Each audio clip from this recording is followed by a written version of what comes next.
And so we are invited into that journey, into that promise.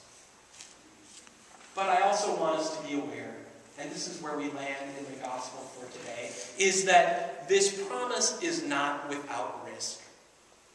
We know that Abram and Sarai, in the midst of their promise, don't always get it right. The road sometimes takes some significant detours.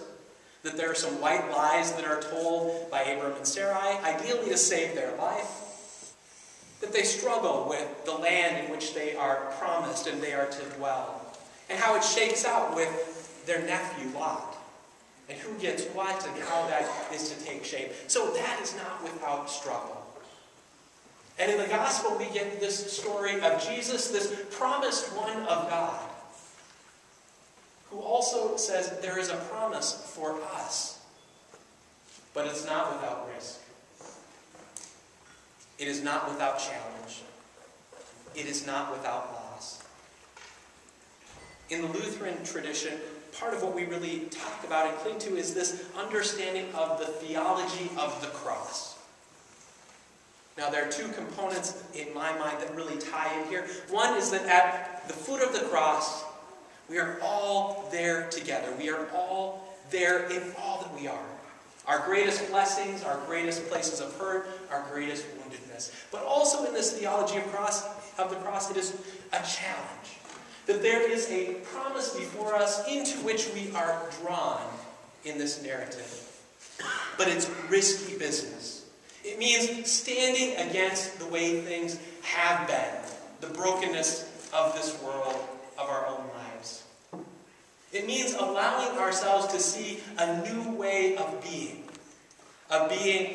individuals, of being community, of being church, of being the world. And it's uncomfortable.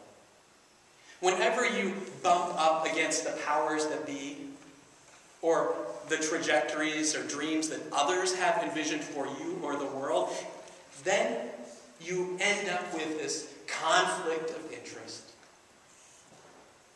But Jesus says very clearly that that is the place that we are called.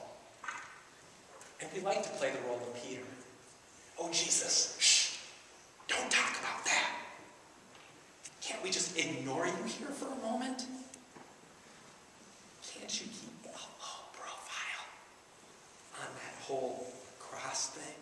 You see, that's not going to build up our numbers. That's not going to get the megachurch going. That's not going to encourage people to think about how they can live in this world and make the most of their IRAs and plan for retirement. It doesn't lend itself to that vision along the Mediterranean of swimming in the pool and playing bocce ball. This vision challenges us to be a new people, a changed people, like Abraham and Sarah, whose names are changed as a visible and auditory reminder that they are not going to be the same going forward.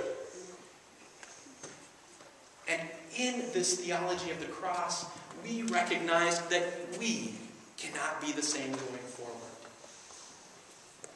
And I don't know if you realize this, but you've done it to each other.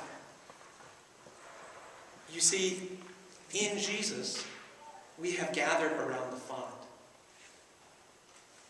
In Jesus, we have baptized our children, baptized one another, and made commitments. And here at the font, we have said we are committed to living in a new way, to being named and claimed in a new way. And it's not the way of this world. It is a dream that supersedes and challenges us and changes us.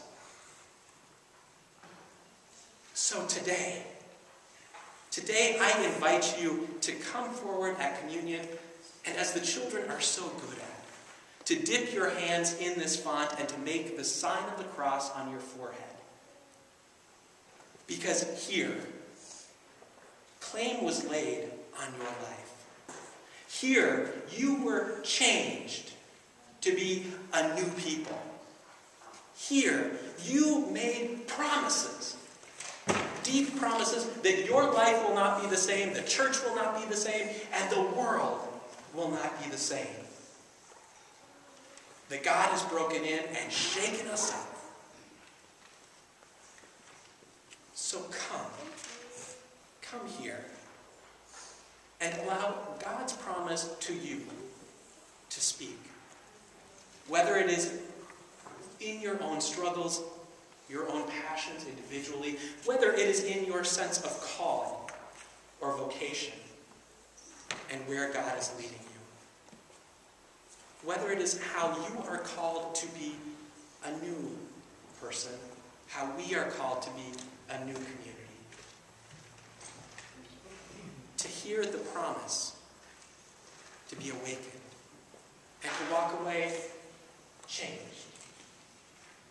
In name, in life, and in living. It's a promise this day. Generation upon generation upon generation. Our option is to be a witness to that promise. Thanks be